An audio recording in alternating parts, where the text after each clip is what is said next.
Bem-vindos ao nosso podcast Só Depende de Nós. Estamos de volta, eu e Pri. Oi, Pri. Oi, Tati.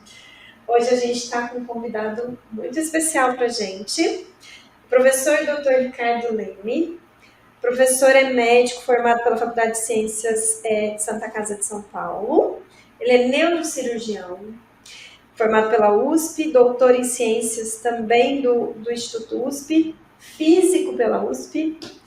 Ele é especialista em medicina antroposófica, coordenador do programa Ser Integral da USP também.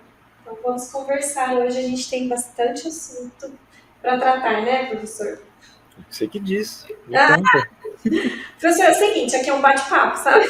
Ótimo. A gente teve essa formalidade inicial, mas é um bate-papo, é uma conversa. Ótimo. Para a gente poder falar abertamente, né? Nós somos, e aí para chegar a mais pessoas possíveis e a gente tocar os corações também. Então, é isso.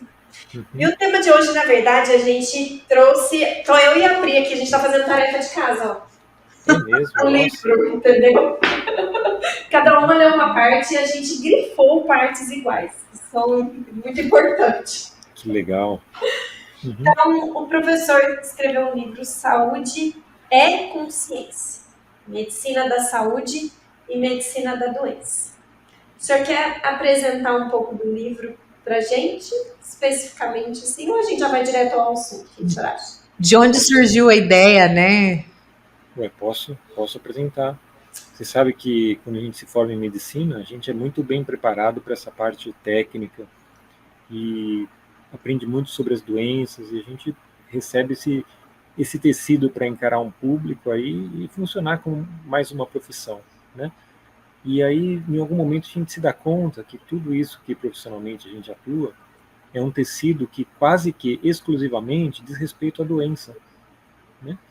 E que muito raramente temos uma oportunidade de cuidar, de promover e preservar saúde, né? É como se a pessoa viesse para você como um carro que está estragado, vai ao mecânico, ou seja, coloca tudo na sua mão.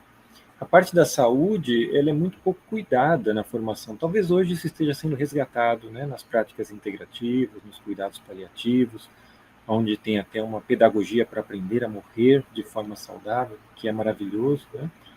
Mas a gente é muito desprovido de formação para falar da saúde. Então, o livro vem em auxílio a esse olhar para a saúde, que diz muito respeito a um olhar de autoformação, autoinformação. Então, da mesma forma que você recebe um arcabouço técnico quando você sai da faculdade, esse livro procura rechear nossa interioridade para que a gente, uma vez qualificados interiormente, possa, além daquilo que a gente fala tecnicamente, ter uma autoridade prática, pessoal, que inspire o paciente de um outro lugar, né? Por quê? Por uma coerência pessoal. Porque às vezes a gente é muito incoerente, né? Às vezes as pessoas que mais cuidam dos outros são as pessoas que menos se cuidam. Quando você pergunta isso num grupo de médicos, de enfermeiros, você percebe que o autocuidado é muito negligenciado. Então essa questão da medicina da saúde, ela adentra justamente esse território. Quanto que o autocuidado, né? Quanto que o cuidar-se e o permitir ser cuidado está presente na nossa vida. Quanto que a gente realmente está bem formado. Em outro momento pareceu que o profissional de saúde era muito mais culto, né? Hoje, cada vez mais, ele está indo para uma qualidade técnica e de muito pouca cultura. E eu acho que a cultura tem muito a ver com o aspecto saúde, né? E o livro caminha nessa direção, no sentido de cultivar-nos, para que a gente se lembre também como parte da ferramenta aí de saúde, não só o conhecimento que a gente despeja, né? Uhum. E quando o senhor traz a medicina da doença, né, a gente busca, os pacientes nos procuram quando estão doentes, não é? É raro, eu vejo assim, na minha prática, os pacientes que vão, os que vão buscar preventivamente são os que vão muito relacionados à homeopatia. Que é um público, eu falo assim, ele é um público enviesado ali, ele já tem essa, não é? Ele já busca isso, eu acho que vale muito ali com a medicina antroposófica também. não é? Então, ele entende que ele tem que buscar para prevenir, para se cuidar, para cuidar da saúde, cultivar a saúde, o bem-estar, né, físico, mental, social, que é o diferente da grande maioria, né? A gente, como médico, né, a gente acaba recebendo aqui os pacientes doentes, né? Então, ainda mais a Pri aqui na rotina dela, né, ninguém entra sem ter a doença. Inclusive, a gente acabou de comentar sobre como as pessoas deixam que a doença avance e procuram só em situações, às vezes, extremas, assim, aquela que, olha, agora ficou intolerável, então agora eu vou procurar um médico. Você acha que isso tem influência da cultura, da própria sociedade? É isso. Como que a gente reverte É o uma medo, né? O situação medo de buscar dessa? informação. É aquela coisa de se eu procurar eu vou achar, então eu procuro não quero procurar, não é? E é justamente nessa direção que é o convite de tornar-se consciente, né? Porque mesmo nós, dentro da prática médica, dentro das práticas do cuidar, né, nos equivocamos na forma como a gente fala, sabe? Por exemplo, quando a gente pensa que prevenir é uma palavra ligada à saúde, a gente está cometendo um atropelo, a gente está se equivocando, né? Afinal de contas, pensa bem, com todo respeito. Você conhece alguém que se previna da saúde? Né? Então, prevenir já é uma palavra que está muito vinculada à doença, está muito vinculada a uma forma de pensar a vida, que a pessoa acha que essa prevenção, que geralmente se baseia no medo, por que você se previne? Por que você se previne de uma pessoa? Porque você sabe que ela te vampiriza, porque você sabe que ela vem só para reclamar, porque você sabe que é uma pessoa que não quer compor com você, mas quer esgotar as suas forças, veja. Então a prevenção é uma palavra que a gente precisa ter um olhar muito crítico, veja, não ser contra ela, mas ter um olhar crítico de saber que ela diz respeito à doença, né? A pessoa que quer se prevenir de algo, ela já está numa situação de indisponibilidade a um relacionamento.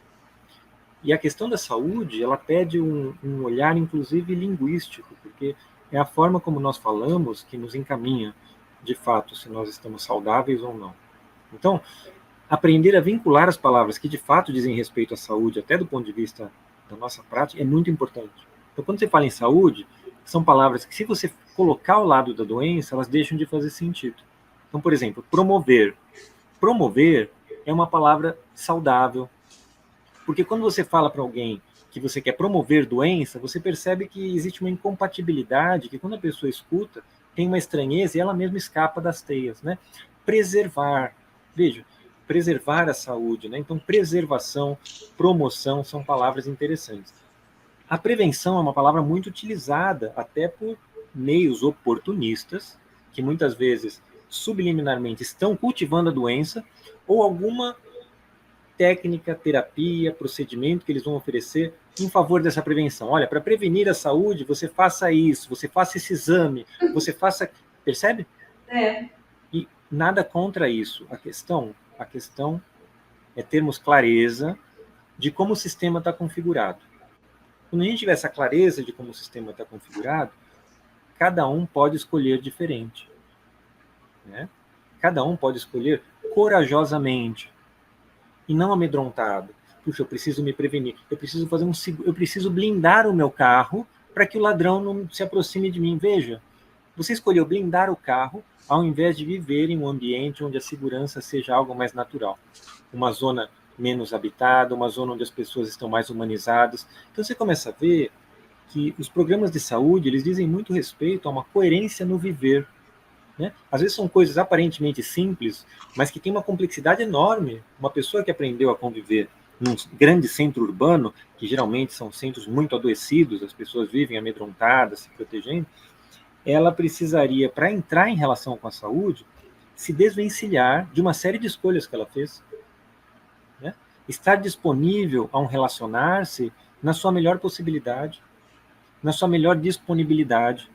O estado saudável é o estado do ser disponível ao relacionamento pleno com a vida, independente do que venha, sem prevenção, sem expectativa. Percebe que é um pacote que vem com toda uma qualidade de ser, onde a pessoa se mostra genuína e, num primeiro momento, pode até se mostrar estranha, né? Porque a gente está tão prevenido, a gente está tão preocupado com o que o outro vai pensar de nós, se eu estiver vestido assim, se aquele batom não está combinando com a minha blusa, se o meu sapato está combinando com... Toda essa prevenção que diz respeito a querer que o outro goste de você pela sua aparência, também, de algum modo, vai contra essa saúde consciente que eu proponho, que é algo que buscar o genuíno dentro do ser. Né? Tá esquisito isso? Você me conta, porque eu também estou aprendendo, né? Na verdade, não previne mais nada. É isso mesmo. Mas quando o senhor fala no promover, no preservar, por exemplo, né, o que me chama a atenção, você fala em prevenir, entra algo comercial mesmo, né? Você fala prevenir saúde, tá alguém vendendo algo ali. E o promover, você não vende. Não, você age. Você convida. E convida. Promoção é um convite. Vamos junto? Vamos fazer isso? Vamos fazer uma caminhada no final de semana? Vamos repensar esse hábito que você tem? Né? É isso. É um convite. Isso que é gostoso. E aí, na promoção, você se torna alguém que convida. E o paciente, ele sai dessa posição de vítima, que é uma posição muito confortável, até para o médico que gosta de dizer o que é para fazer e o que não, e ele precisa assumir uma posição que é muito incômoda, eventualmente. Ele sai da realidade de paciente e ele é convidado à realidade de agente. E aí que você percebe que muitas pessoas utilizam a própria doença como uma bengala, como um recurso pessoal para ganhar um espaço na família, como um recurso pessoal para oferir algum ganho do ponto de vista profissional, como um recurso pessoal de algo que ele não elaborou em outro nível e o corpo físico da pessoa vai precisar elaborar. Veja que complexidade. A gente precisa estar disponível a essa complexidade. Quem está disponível a esse olhar? Precisa de tempo. Precisa de tempo e interesse. Né? Então, a medicina da saúde, ela pede interesse. Né? Interesse pela vida. Não só interesse por aquilo que pode ser aprendido na pós-graduação, interesse pelo que pode ser aprendido nos livros, mas interesse principalmente por aquilo que está além da vida. O que tem antes da vida? De onde eu vim? O que tem depois da vida? Para onde eu estou destinado a caminhar? Esse interesse faz com que a vida ganhe uma seriedade muito diferente de como a gente observa hoje. Essa é a medicina da saúde. É um tomar a vida nas próprias mãos, é uma coisa que exige muita coragem. É muito mais fácil a medicina da doença. Fácil e válida também, porque tem os doentes, tem as patologias que precisam de uma atuação. Mas a medicina da saúde vai conduzir ao porquê. E para a pessoa que está saudável, vai conduzi-la a um lugar muito interessante, que é o que eu estou fazendo aqui e como otimizar a minha passagem por aqui. Né? É quase que um planejamento existencial a medicina da saúde. É maravilhoso. Agora, precisa estar disponível. Não pode estar sem tempo. E é possível, eu estou falando aqui, peraí, é possível ganhar algo com a doença? Ganha, tem uma série de barganhas, sabe? Às vezes, imagine que na sua casa você tem pais que são extremamente dominadores e que você não consegue se colocar, né? Então, quando você não consegue se colocar porque você não tem a mesma força para se contrapor, muitas vezes, quando você leva a sua fragilidade ao extremo, no sentido de adoecer, ao ponto de despertar a pena desses pais, veja, isso é só um exemplo. Né? Quando você adoece, você ganha a atenção que você não tinha. Então, a semelhança desse tipo de barganha, existe uma série de contextos que a gente cria subconscientemente, subliminarmente, né? Você já ouviu falar na medicina psicossomática, claro, psicossomaticamente, que são recursos subconscientes que a gente usa para restabelecer um relacionamento com o mundo. E quando a gente não consegue aquilo por bem, porque a gente não alcançou a plenitude de uma qualidade perfeita de comunicação, a gente vai por mal. Né? Se não vai por bem, vai por mal. Né? Se não vai pelo amor, vai pela dor. Então tudo isso se reflete enquanto uma ferramenta de barganha. Eu já vi vários casos, e tem pessoas que se recusam a melhorar, porque aquela doença se tornou interessante. A gente está indo, de novo, em uma direção patológica, mas a gente está só utilizando aqui um exemplo, por analogia, para a gente poder olhar para isso, né? Por exemplo. Eu tenho um caso interessante de uma paciente, quando terminou o tratamento de câncer, ela estava desesperada. E aí fui perguntar, né, o que está acontecendo, porque geralmente os pacientes terminam felizes, apesar, né, de terem passado pelo tratamento, enfim. E aí o desespero dela era esse, tipo, agora, já no finalzinho do tratamento, ninguém mais me dá atenção. Antes meus filhos iam em casa todo dia e perguntavam como é que eu tava. E agora? O que vai acontecer comigo? E tem a ver com isso, né? Isso. Essa relação familiar é engraçado, porque às vezes a gente vive numa cultura muito que, a família, família, família. Eu cresci num ambiente muito que, tipo, sua família vem em primeiro lugar. Então era sempre algo muito intenso. E aí teve uma frase no seu livro que você fala assim: pais que não atrapalham já estão ajudando. Nossa, maravilhoso, maravilhoso. Eu gripei, eu falei assim, gente, e é um desafio. É isso, eu já tenho uma menina de 12 anos, eu tento um caminho. É um desafio, não é fácil, principalmente quando você foi criada de uma determinada forma. Sim. E foi outro fato que me pegou, que foi a fábula da águia, quando você fala, né? Tem uma fábula no livro. Vou dar um spoiler do livro, gente. É que tá no comecinho, então dá, né, pra dar esse spoiler. Mas tem uma fábula da águia que convivia com a galinha, ela achava que era galinha. E eu fiquei pensando nisso, porque eu falei, poxa vida, o que será? Porque essa eu consegui reconhecer e falei, bom, eu tenho que fazer diferente com a minha filha e eu não quero transformá-la em algo que ela não seja, né, ou em algo que eu idealizo, aquela coisa da gente querer realizar os nossos sonhos nos próprios filhos. Então eu tive muito isso, mas eu tive que me policiar e não foi fácil. Eu falo que eu acho que essa foi uma das coisas que eu saí de galinha para águia. Mas eu fico me perguntando, né? Quais são as outras que eu não faço nem ideia? Sim, olha que legal. Que eu continuo me comportando como galinha, talvez. Que a galinha tá no ambiente dela, tá no galinheiro, né? Pra águia entender que ela não faz parte daquele... Não é? Qual é o caminho pra gente ir se descobrindo as asas? Começa na primeira série, né? Quando você começa a conjugar o verbo, porque você tem o verbo, você tem as primeiras pessoas, né? E você tem as terceiras pessoas. E tem pessoas que só depois de passar do primário, elas se aferraram à conjugação do verbo na primeira pessoa. Então, quando ele pensa em família, no que ele pensa? Na minha família. Você vê, os pronomes são pessoais e sempre conjugados na primeira pessoa. Eu, meu. A pessoa perdeu uma relação viva com o nós, nossa. Então, essa pessoa que já tem essa percepção pessoal de, quando pensa na família dela, ou seja, a família que ela gerou intrauterino, a família que ela foi gerado naquela mãe, você já vê que é uma pessoa que já tem um comportamento de isolamento social. Ela já não percebe, ela já não se percebe como um ser humano e participante da família humana, né? Então, esse primeiro aprisionamento da família pronome é algo que pode gerar muito adoecimento psíquico e comportamental. Né? Por quê? Porque essa pessoa, depois, ela vai passar uma vida inteira tentando garantir a sua família. Ela quer que o seu filho estude numa boa escola. Ela esquece de garantir que todos estudem numa boa escola.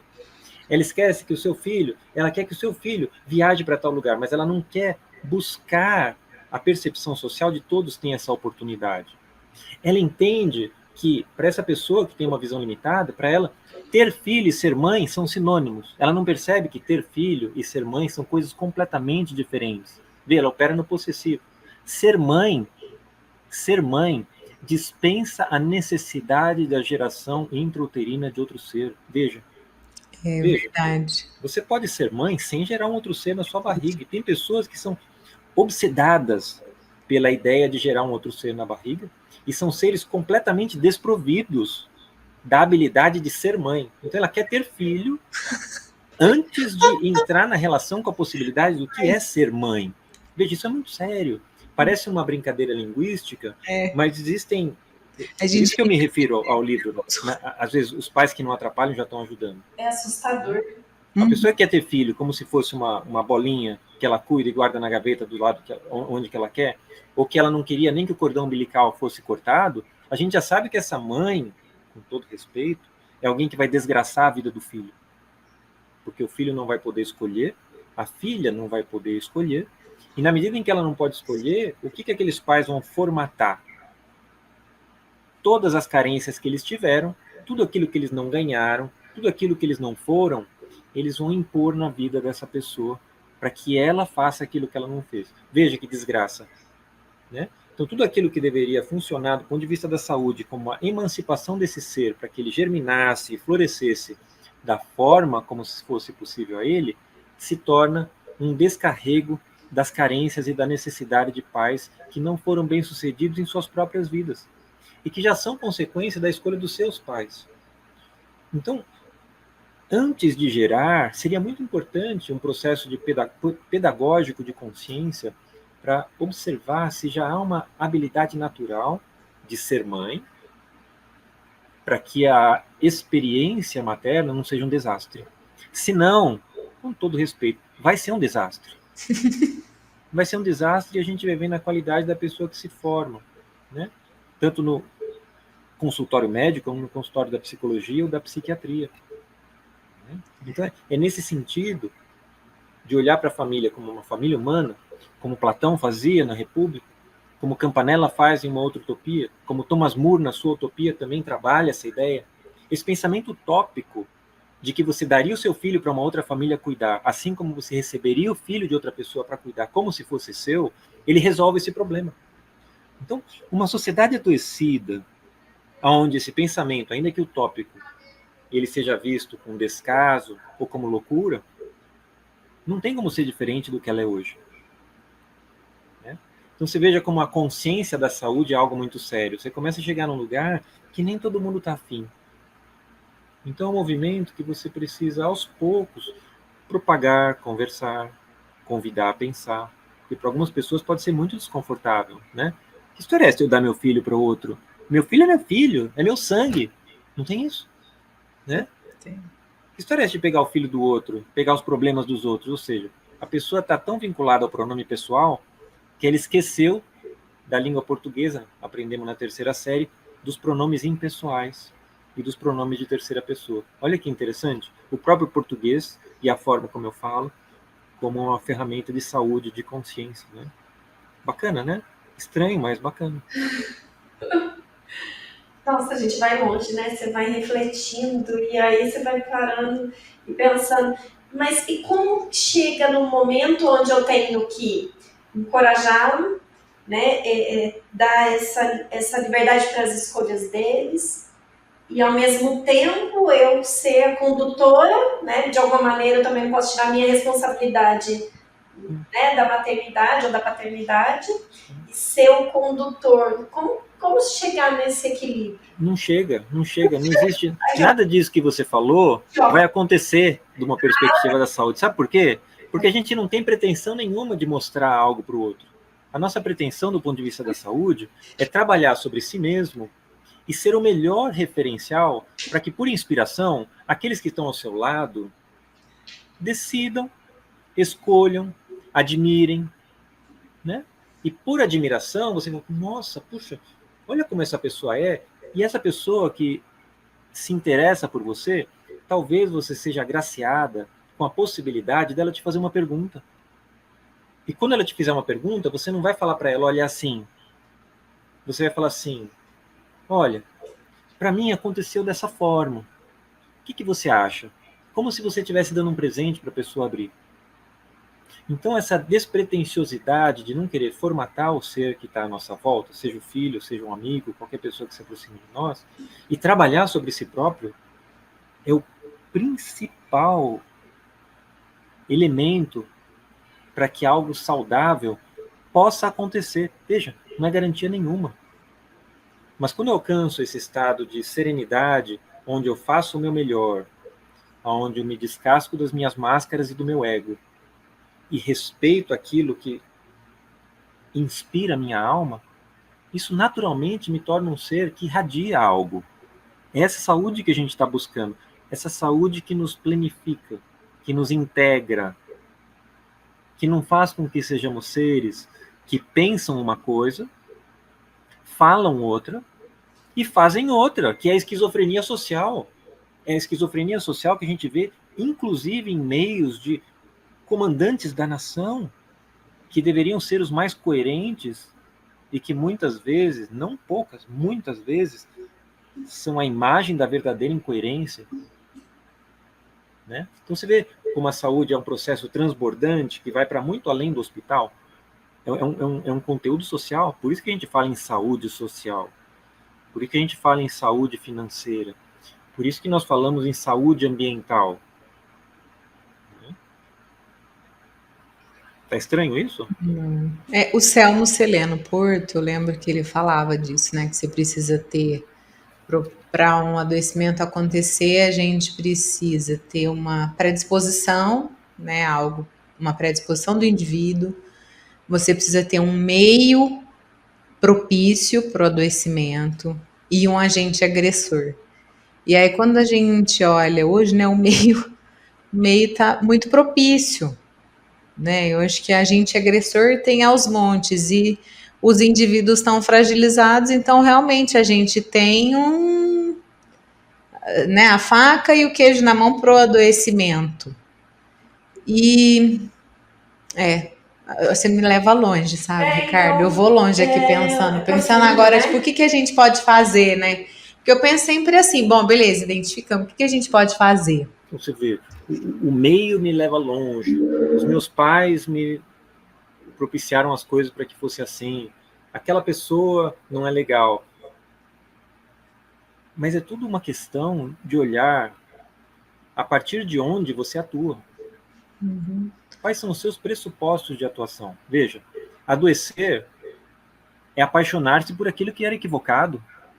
Adoecimento é uma paixão equivocada. Veja, a gente aprendeu que a doença é uma patologia. Patos, no grego, é o quê? Paixão. Né? Quem adoeceu se apaixonou pela escolha, pelo caminho biográfico equivocado. Então, a gente precisa reaprender a apaixonar-se, reaprender a buscar o nosso interesse genuíno por aquilo que nos move, e não por aquilo que mostraram que deu certo em uma vida e a gente quer imitar aquela vida. Cada vida é única. E esse apaixonar-se pela vida é, quando genuinamente exercitado, que nos impede de nos tornar adoecidos. Né? Doença é patologia. Por que não apaixonar-se por algo essencial e se realizar plenamente? Né? E a sua doença ser nada mais, nada menos do que algo insano que as pessoas observam, querem imitar, que é único, porque você floresceu e você é único. A pessoa saudável, idealmente, ela deveria alcançar um estado de ser uma pessoa completamente esquisita. Veja, no bom sentido. Né? No bom sentido. Por quê? Porque cada ser humano é único. Então, se você percebe dois seres que são parecidos ou quase idênticos, a gente já tem uma doença sendo gerada lá. Porque cada individualidade não brotou em seu aspecto único e floresceu enquanto um princípio de saúde. Então, se eu não estiver esquisito no ambiente onde eu estou, eu preciso ver se eu estou realmente sendo quem eu gostaria de ser, ou se eu, por conveniência, estou me moldando a uma estrutura que está à minha volta e calando os meus anseios. Né? Essa esquisitice diz respeito àquilo de único que nós somos e que o mundo carece enquanto uma informação. Quando eu transmito essa informação na minha caminhada pela vida, eu não adoeço. Essa coerência, assim como você tem glóbulos brancos, sistema HLA, imunoglobulinas, interleucinas, essa coerência pessoal do caráter é um sistema imunológico de outra ordem, que impossibilita a experiência do adoecimento, da torção, da fratura. Estou falando com você. E tudo isso. Porque tudo isso acontece não por acaso. A gente acha que as doenças acontecem por acaso, porque fragilizou, porque caiu a imunidade. Mas espera aí, o que vem antes? Né? O que vem antes? Que precisou ser um adoecimento e não um apaixonar-se. Né? Um apaixonar-se genuíno. Um apaixonar-se no sentido de interessar-se pela vida. De acordar querendo viver aquele dia. E não acordar falando, caramba, mais um dia. Vocês assistiram? Vocês assistiram o Dia da Marmota? Vocês assistiram, né? O Feitiço do Tempo. Feitiço do Tempo é um filme maravilhoso que vai trabalhar justamente isso. É aquele ser que perdeu a relação da vida de apaixonado, e todos os dias que ele acordava no mesmo dia. Por quê? Porque ele é uma tosqueira. Ele é um tosco. Ele foi a excelência técnica dos repórteres, era um dos mais importantes da área dele, livre docente, PhD, catedrático, só que ele era um tosco. Ele dominava uma técnica, mas ele era um ser completamente esvaziado de sentido interior. Então, no filme a gente vai ver que todos os dias ele acordava no mesmo dia. Porque é o que a vida dele era uma mesmice. Enquanto a nossa vida for uma mesmice, precisaremos continuar adoecendo. Tá muito radical isso? Porque, veja, isso é só um convite, pelo amor de Deus. Daqui a pouco você vai achar que eu estou advogando uma nova solução para todos os problemas. Isso é um olhar, né? Isso é um olhar, por favor. Desculpe se eu falo um pouco apaixonadamente, né? Eu sei que a Fabrícia está até se contorcendo aí do lado, mas vocês, por favor, eu peço que vocês orientem o meu olhar e nas minhas incoerências apontem. Eu falo, ó, Ricardo, você está exagerando, né? Ou então, né? Eu estou aberto também. Eu penso que, assim, na prática, inclusive na prática clínica, eu vejo muitas vezes, as mulheres são de falar mais, né? Então, elas comentam, às vezes, no processo de doença, ai, doutor, olha, eu aprendi, a doença veio e me mostrou que eu precisava aprender a falar não. Olha, eu precisava colocar limite. E isso é individual, porque às vezes fala, então é para falar não? Não, porque vai ter aquela pessoa que vai aprender a se abrir e a olhar para o outro, e às vezes, mesmo estando doente, ela aprende a ajudar. Então, assim, eu já vi tantas transformações. Acho que a doença, às vezes, é o que você comenta de ou aprende pelo amor ou pela dor, né? Isso é um dito popular, né? A doença, às vezes, ela vem como... Acho que é essa dor que vai trazer algum aprendizado. Exato. E se a pessoa estiver atenta e aberta a isso, né? Isso. Por isso esse capítulo que fala de Makoto. Makoto é uma palavra de origem japonesa que diz respeito à sinceridade, né? Então, temos um capítulo no livro que vai falar de Makoto e fé no processo de saúde. Se a pessoa não tem, do ponto de vista da linguagem, do que o pensamento, né, oriental nos oferece, como Makoto no Kokoro, você sabe o que é Makoto no Kokoro? Não. Sinceridade no coração. Sem sinceridade, veja, no japonês a gente é brindado com a graça de termos duas palavras para coração. Shinzo, que é o coração, órgão físico, e Kokoro, que é o coração que está além daquilo que fisicamente é contemplado na nossa medicina. Então, quando a pessoa tem Makoto no Kokoro, sinceridade no coração, o que ela desenvolveu? Ela desenvolveu o seu sistema imunológico suprassensível. E quando você é sincero no coração, a chance de você ser coerente consigo mesma aumenta. Mas se você é uma pessoa que fez muitos acordos, tem muita expectativa de como o outro vai te tratar, de acordo com como você se relaciona com ele, você fez acordos que vai fazer com que você perca a habilidade de Makoto. Você perca a capacidade e qualidade de caráter de ser sincera. Na medida em que você se afasta da sinceridade, palavra linda, né? Sincera, tornar-se transparente, na medida em que você se opacifica enquanto ser, o seu caráter se perde do seu corpo físico para melhor expressão, você adoece. Não é bacana olhar para um sistema imunológico que diz respeito à natureza do nosso caráter? Maravilhoso!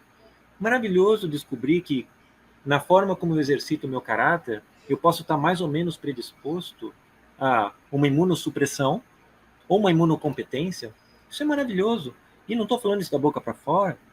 Você vai encontrar no Medline situações onde você vai, em diferentes experimentos, situações de medo, situações de mentira, como isso afeta secreção de anticorpos, secreção de imunoglobulina, secreção de interleucina.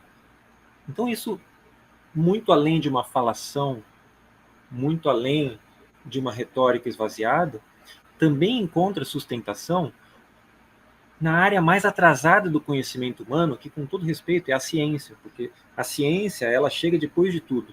Você faz uma tese, você vai submeter a um método científico para provar aquela tese. E tem coisas que a tradição já sabe há muito tempo, e só muito recentemente a ciência está conseguindo configurar modelos e experiências para chegar na comprovação, para que até o cético que não aceita nada perceba que por trás de um traço de comportamento pode haver uma fisiologia associada. Isso é maravilhoso. Não é maravilhoso? E falando da sinceridade no coração, porque ela vai ter que ser a sinceridade. A sinceridade tem a ver com a pureza? É uma pergunta. Uma pureza, porque me vieram os pensamentos, né? Os nossos pensamentos. Porque ao atingir essa sinceridade no coração, como transformar os nossos pensamentos também sinceros e puros? No sentido de que outro dia eu pensei, será que eu estava no salão de cabeleireiro e aí o rapaz estava escovando meu cabelo, eu falei assim, será que a gente vai... Ele falou assim pra mim, eu não lembro o que era, ele falou, ele pensou, eu pensei em algo, ou foi o café. Eu pensei, eu falei, eu acho que eu quero um cafezinho. Ele fez assim, você quer um café? Eu falei, caramba, eu falei, acabei de pensar no café, eu falei, olha, a gente estava conectado aí no café, né? Mas aí eu falei, será que a gente vai chegar nesse momento, né, da gente ter essa comunicação sem ter esses obstáculos, né? De você ter a necessidade da fala e tudo mais. E aí ele fez assim, de jeito nenhum. Não, a gente não pode, porque ninguém pode saber o que eu penso. Imagina o que seria da humanidade, né? E isso, eu fiquei pensando nisso um tempão. Eu falei, será que realmente, né? Tudo que a gente está pensando, porque se a gente está falando da sinceridade do coração, o pensamento não é tão puro assim que as pessoas, ninguém pode ouvir. Quem que pode ouvir nosso pensamento, né? Hoje está limitado.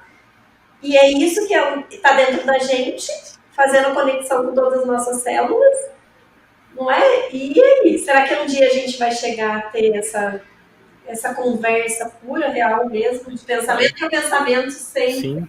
Quando estudamos aquilo que vai além do currículo médico, mas adentramos uma escola como a antroposofia, como um conhecimento filosófico de linhas ocultistas, e há muitas entre nós, algumas muito respeitáveis, nós descobriremos que o humano do futuro ele está destinado a isso. A relações onde não mais o diálogo vai acontecer, senão a instantaneidade da percepção da intenção daquele que está à sua frente. Hoje isso já acontece para alguns de nós que se trabalharam de forma razoável. Isso já é possível. Né? É que a gente perde tanto tempo com outras coisas que a gente não está nem pensando em aprender a se comunicar de uma forma mais elevada. Então, sim, a comunicação com a espécie humana plenamente florescida se dará dessa forma. Não precisa mais falar, você sabe, porque os pensamentos, eles se tocam. Do mesmo jeito que você toca a pele de uma pessoa hoje, os nossos pensamentos se tocarão em algum momento e a compreensão vai para um outro nível de ser. Mas junto com isso, você falou uma outra coisa muito interessante, que é a questão da sinceridade versus a pureza. Né? São coisas muito distintas a despeito de caminharem lado a lado. A sinceridade é como se fosse um subconjunto da pureza. Né? Nós estamos falando isso de medicina. Agora a gente está discutindo aqui, Tati, medicina avançada. Né? Porque na medicina avançada, todo o campo da filosofia, ela se torna um tecido fisiológico de outra ordem. Porque a forma como eu penso tem muita responsabilidade pela forma como o mundo se configura à minha volta. Então, quando a gente aprender a pensar adequadamente, a doença vai ser algo assim completamente improvável. Né? A sinceridade é um modus operandi. Ela é um subconjunto da pureza. A pureza é algo extremamente complexo, que vai em direção a um atributo que na filosofia você vai encontrar definido como castidade.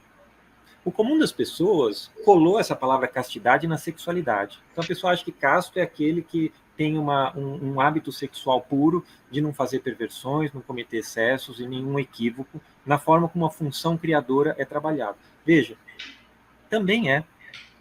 Mas a castidade diz respeito a todo o nosso ser, principalmente quando a gente vai em direção ao que você propõe, que é olhar para o que é ser puro.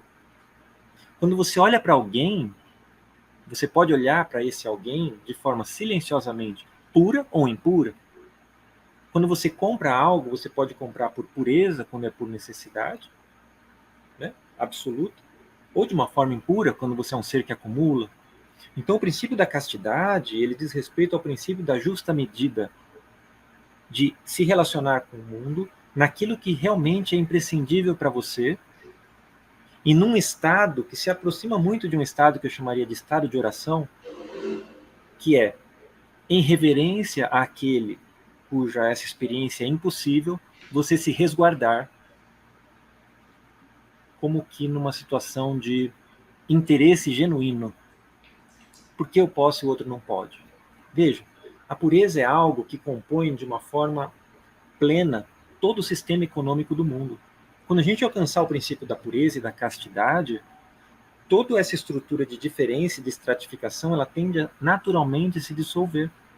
Por mais que hoje essas falas podem inspirar a ideia de uma formiga falando na frente de um formigueiro, se você olhar para elas e você estudar as leis sociais principais dentro da antroposofia, conforme Steiner propõe, e como o sistema econômico está por trás do sistema de saúde, você vai ver como a quantidade de sapatos que você tem na sua casa, a quantidade de vestidos que você tem no seu armário, dizem respeito à qualidade da saúde da sua própria relação familiar.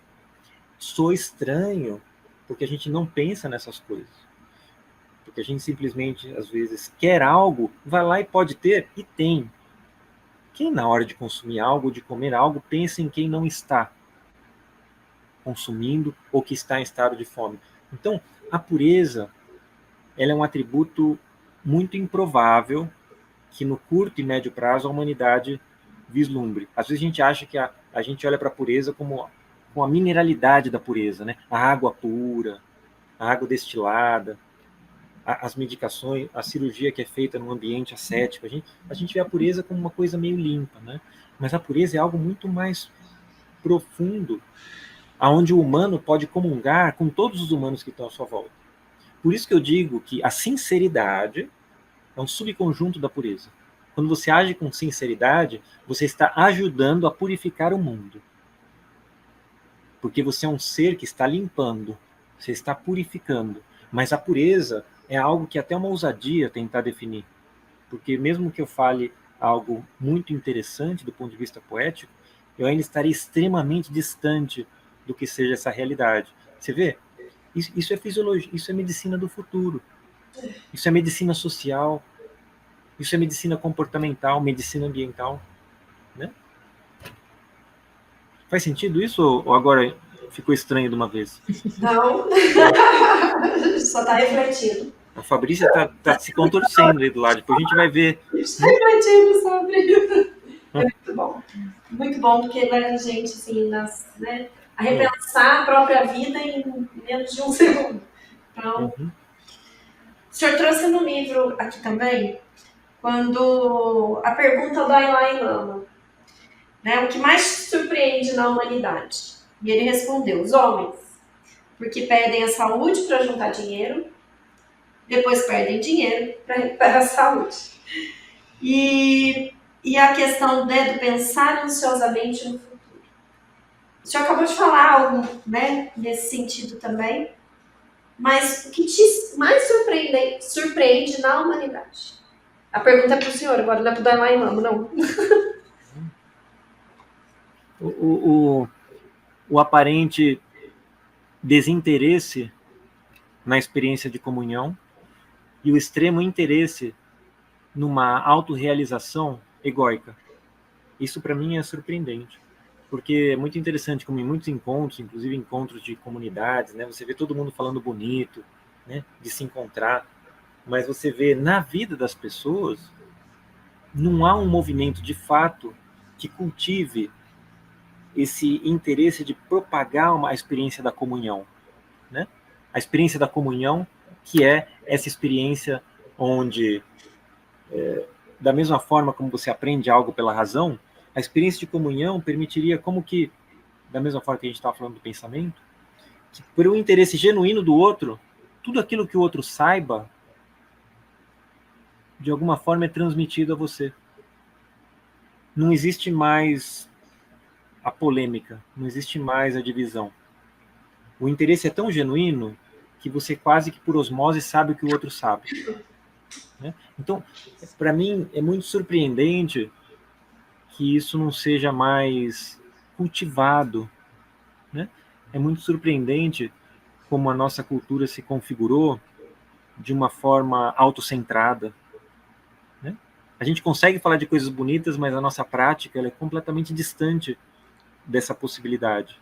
Então é como se você soubesse que o cigarro faz mal e você continua fumando. Não é surpreendente?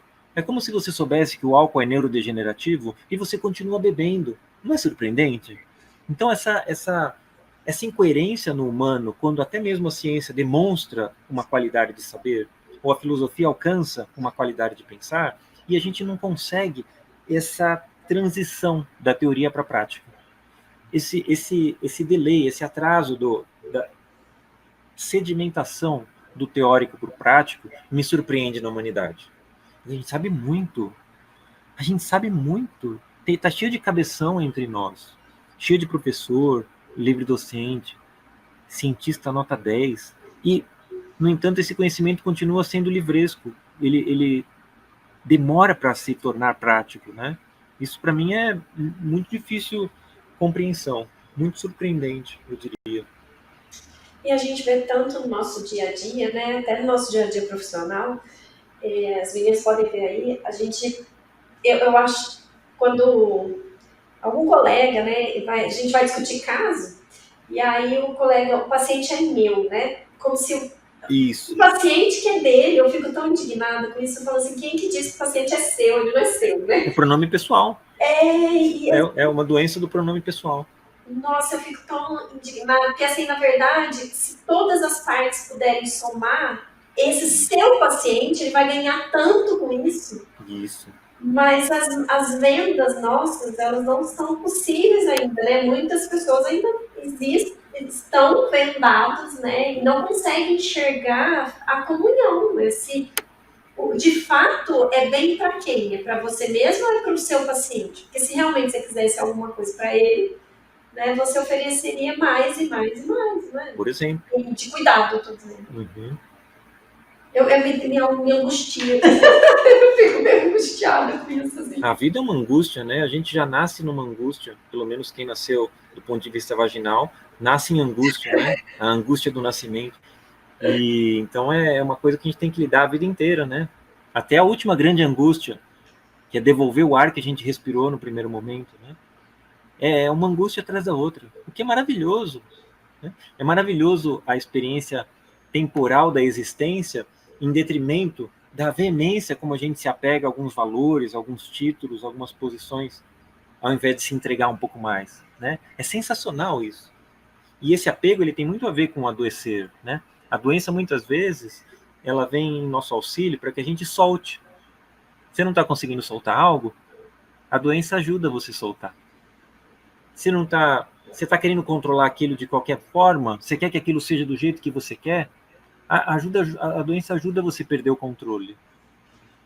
E tudo esse benefício da doença, né, que esses alemães, nesse livro, A Doença como um Caminho, trabalhou tão bem, né? Sim. Como que simbolicamente cada doença diz respeito a algo específico dentro do simbolismo de cada parte do corpo que é comprometida, que você deveria repensar, é algo muito maravilhoso. Muito maravilhoso. Você pode viver pensando que tudo é por acaso. Não, isso não tem nada a ver. Adoecer no pé, ou no braço, ou na cabeça, não tem nada a ver. Cada um tem uma fragilidade, o seu sistema e seu genoma tem suas predisposições, mas tem a ver. Se a gente se senta e passa a observar, a gente vai falar, nossa, mas olha só como isso tem a ver com a composição da biografia dessa pessoa até esse momento. E a gente se surpreende, né? Não para criticar o outro e falar, olha, você tem que fazer assim, mas para olhar para a nossa própria biografia e melhorar. Veja, quando nós melhoramos, nós nos tornamos uma espécie de... Não tem esse comprimido que chama melhoral? Tem, né? Tem um melhoral. Quando a gente melhora, a gente se transforma no melhoral. Tudo aquilo que a gente toca, todos os nossos encontros, eles ficam estranhamente interessantes. Por quê? Porque você se preparou Veja, a pessoa se prepara para ir no casamento, colocar o terno, o blazer, ser padrinho, então, ou a noiva, para pôr aquele vestidão. Mas a gente não se prepara para o dia seguinte, para o encontro com quem vai aparecer na nossa frente. A gente deveria se vestir de noiva todo dia para o encontro do dia seguinte, seja um encontro de saúde. Pode parecer até um negócio radical, mas não é nada disso que eu estou falando. Eu estou falando de estar presente com o seu melhor para que a saúde aconteça. A saúde é um acontecimento, né? E a vida é um grande cativar? Porque o senhor me falou do tempo, agora, me lembrou da raposa do Pequeno Príncipe. Né? Adoro a raposa. Se você vem, não é? Às 4, porque às 3 eu já estou te esperando, não é? Isso. A ideia do cativar, né? Você tem que me cativar. E a vida é um grande cativar, sabe? Você está sempre tendo que buscar e cativar. Exatamente, exatamente. E as histórias de raposa são exatamente o melhor lugar para encontrar o princípio do cativar. Porque a raposa é esse animal que aparentemente é um ser selvagem.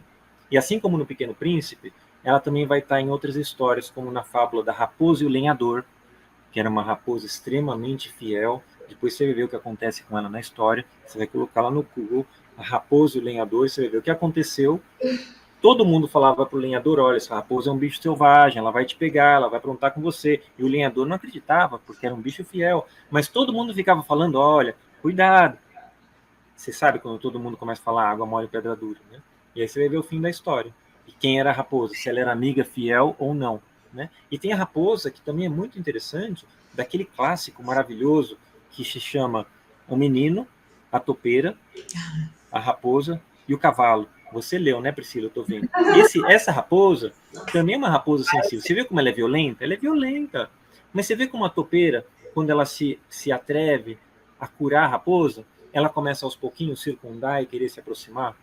Então, essa raposa que está dentro de nós também, ela precisa ser reutilizada não mais em benefício próprio, que a gente aprendeu a fazer isso muito bem. A gente já sabe ser raposa.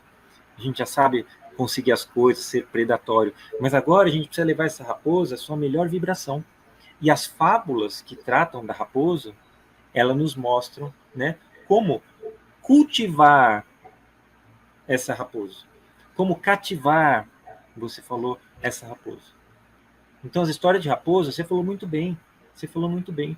Elas são um verdadeiro cabedal, um verdadeiro tratado. A gente falou e já explicou bem, e que não foi gravado. Por que não foi gravado? Para o público não escutar, que isso já é medicina oculta. O ocultismo da medicina é bonito porque o mistério se aproxima e não permite que a gente seja exposto ao público, né? Mas todas as histórias de raposo, de alguma forma, nos inspiram, né? São tratados médicos para que a gente aprenda a lidar com a nossa raposa e a nossa rapinagem também, né? Da melhor forma. Utilizá-la em favor do outro, né? Quer falar? Não, é que eu tô achando fantástico tudo que o senhor falou, porque eu tive alguns problemas de saúde mais grave, né? E realmente a doença pode transformar, né? E isso que me chamou muita atenção que o senhor falou é isso de acordar todo dia e querer viver. E isso, às vezes, a gente vive, principalmente na medicina, para o trabalho. Então, eu estava no momento, assim, excessivamente trabalhando e a doença me parou, na verdade. Então, eu acho que eu hoje agradeço. Eu acho que eu tive um crescimento, uma evolução pessoal e espiritual também depois da minha doença. Então, tudo que o senhor está falando, assim, de uma forma muito especial, está me tocando aqui. Então, por isso que eu estou... Você está torcendo para mim, então, é isso? Não. Você se mexe assim porque você está na torcida, é isso? Porque está fantástico. Eu estou achando assim, que bom. Eu nunca tinha ouvido isso, né? Então, é muito bom você ouvir uma coisa e eu realmente estou sentindo, né? Que bom. Eu fico muito feliz por você ter recuperado a sua santidade. O estado de saúde é o estado de santidade, né? No francês isso é muito claro, né? Saúde é santé, é a própria santidade. Então, resgatar a saúde é resgatar o estado de integridade espiritual, o estado de santidade, o estado de coerência. O estado de santidade é o estado de coerência, onde você floresce enquanto vida, passa por aqui e realiza algo significativo, que nem sempre é algo que os outros precisam ver. Existem muitas coisas extremamente significativas hoje na Terra que estão acontecendo no mais profundo silêncio. na mais profunda descrição. O humano não sabe, por exemplo, que ele não aprende só aquilo que a escola ensina, a faculdade ensina, a pós-graduação ensina. Mas tudo aquilo que cada um de nós humanos aprendermos está sendo aprendido por toda a humanidade. A gente perdeu a relação com a ideia de família, com a ideia da unidade do humano, né? E às vezes também a gente se perde em valores e se afasta de uma vida essencial, em favor de uma vida acessória, cheia de penduricalhos, pelos quais a gente quer ser reconhecido. Quem hoje quer fazer as coisas que precisam ser feitas sem ser percebido? O pessoal quer aparecer. Pessoal, olha essas mídias sociais, o que elas estão fazendo. As pessoas então estão entrando no estado de neurose, de autopromoção. Tem os coachings de Instagram. Porque, veja, eu não tenho nada contra isso. É maravilhoso isso. É uma vida maravilhosa. Mas, na medida em que você vai para a superfície dos encontros, você perde em profundidade. Na medida em que você vai para a cosmética da vida, você perde a relação com a cosmoética da vida. Porque cosmética tem como fundamento a cosmoética. É a forma como você se posiciona comportamentalmente dentro do cosmos. Então, quando você reduz muito a vibração de um princípio, a sociedade toda se torna vítima de uma forma de adoecimento. Por isso que eu falo, no título do livro, Saúde é Consciência. Ser saudável hoje não é algo simples. Tudo vai contra. Todo mundo sabe o que você precisa. Compre isso porque você merece. Compre isso para ser feliz. Faça isso porque você, né? Trabalhou muito, né? Então, Trabalhou mais, agora você pode gastar demais. Com tantas vozes assim, a gente corre o risco de deixar de escutar a voz interior, né? Que é muito respeitosa. Como é que é, Priscila? Tá aí um ponto. A tal da voz interior, porque são tantas vozes. Entendeu? São tantas vozes que você acha que é uma, aí vem outra, aí você fala, mas qual que é agora, meu Deus? Então, qual é a voz? Como identificar qual é essa voz? A melhor prática para olhar para essa voz interior é escutar Arnaldo Antunes, né? O Arnaldo Antunes, ele é um pensador, é um escritor de músicas, né? Ele é um ex-titã, um gênio, né? E ele vai falar, inclusive, em uma música que se chama Silêncio, né? E o silêncio foi a primeira coisa que existiu. E aí, ouvindo essa música, você pode meditar como que essa voz interior se perdeu. Arnaldo Antunes, ele vai estimular o seu pensar.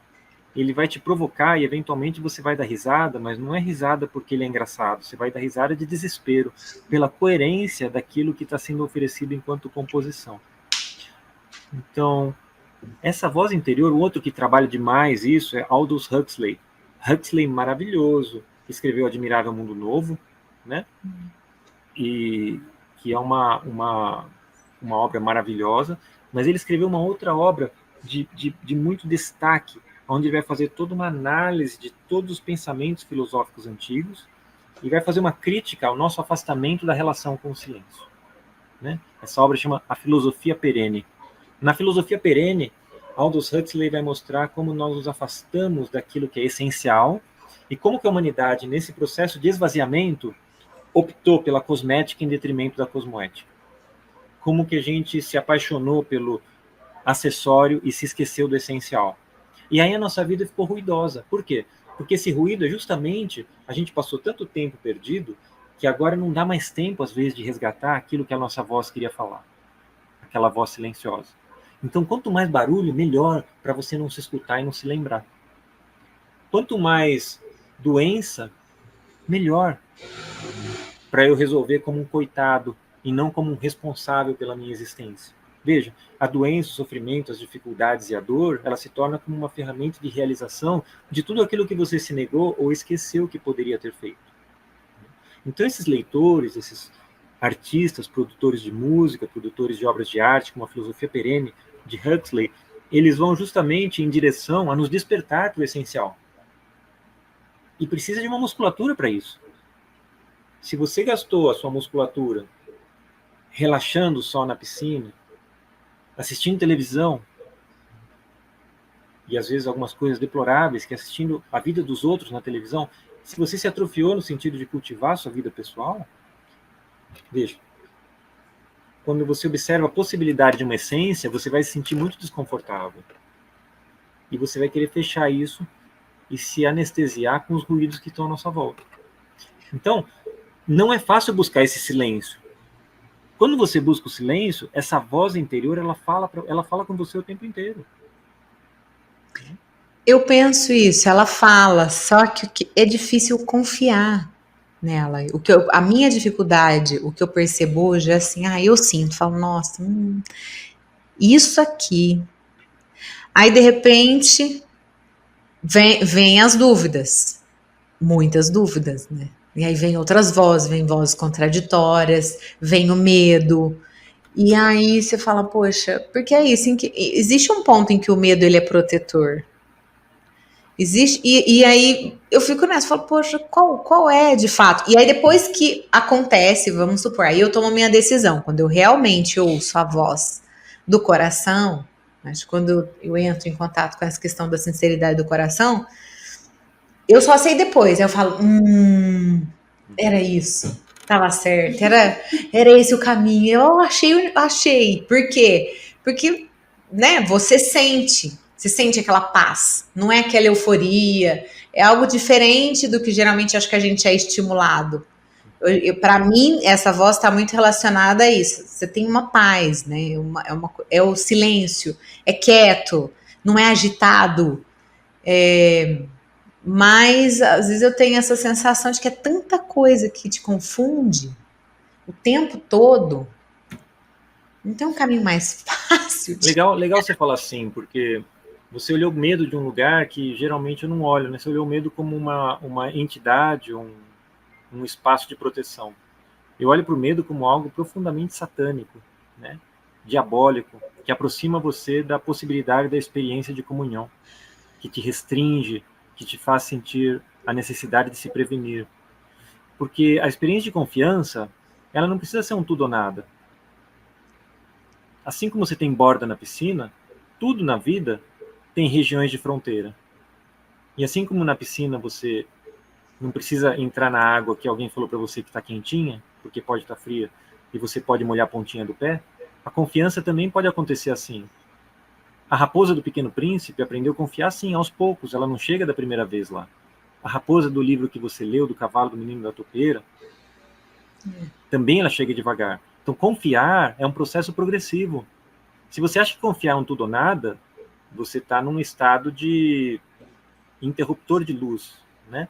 E confiar é um processo progressivo de apostar em si mesmo. Se você duvida da sua voz de modo a se amedrontar com a possibilidade que ela te convida, você caminha para uma forma de adoecimento que são as doenças que te enclausuram, as depressões, né? A situação que te torna antissocial, as fobias sociais. Por quê? Porque você deixou de escutar aquilo que permitiria você estabelecer uma relação. Né? E a vida ela se compõe em relações. Então é uma forma de olhar. Né? A confiança eu acho como se fosse um membro do nosso corpo que a gente não pode anestesiar. Né? A confiança é o laboratório vivo que acontece em nós. Quando você confia em algo, você começa a se direcionar alinhado com os retornos que esse algo te dá. Até que a confiança seja plena. Agora, por duvidar, não ir, isso é diabólico. Pelo medo, não experienciar, isso é satânico. Veja, e nada contra o diabo nem contra Satã. São seres que, do ponto de vista mitológico, estão em torno da nossa mitologia, em algumas filosofias, e que também funcionam como valores que moldam o caráter. Né? E, portanto, devem ser contemplados e olhados de forma crítica. Estranho assim, Priscila? Quando às vezes, né, a gente passa por situações que causam medo, traz esse efeito meio até de que te paralisa e que você sai do seu próprio eixo, né? Você tem situações de medo e você despersonifica. Sim. Sim. Então, mas, por exemplo, eu penso, o medo que faz com que você desça a escada segurando no corrimão, não se jogue, entendeu? E caia, e sei lá, não pule de um penhasco achando que vai voar porque o passarinho voa, sei lá. Isso me parece mais bom senso, né? Bom senso. O bom senso de perceber que se você cair de um penhasco, você pode se estrumbicar, né? Agora, você ter medo disso é um movimento curioso, né? Não se aproximar da beira do penhasco por medo e não por bom senso. E aí, quando eu vejo o Pedrinho, que tem 4 anos, ele salta da escada. Ele não usa Isso. corrimão, né? O máximo que ele vai usar o corrimão é para descer escorregando, né? Então, ele vai saltando os degraus e tá achando super divertido e maravilhoso. Porque ele chega no final, a mãe quase morreu. E ele tá feliz. Paralisa um pouco, né? Ele pode E ele segurar. tá lá curtindo, né? A criança traz isso, né? Sim. Mas a minha filha, desde criança, eu lembro a primeira vez que ela desceu uma escada, ela desceu segurando no corrimão. Eu olhei assim, falei, mas quem que ensinou, né? Pensando comigo assim, eu falei, de onde veio isso? É isso mesmo. Sei Bom, lá.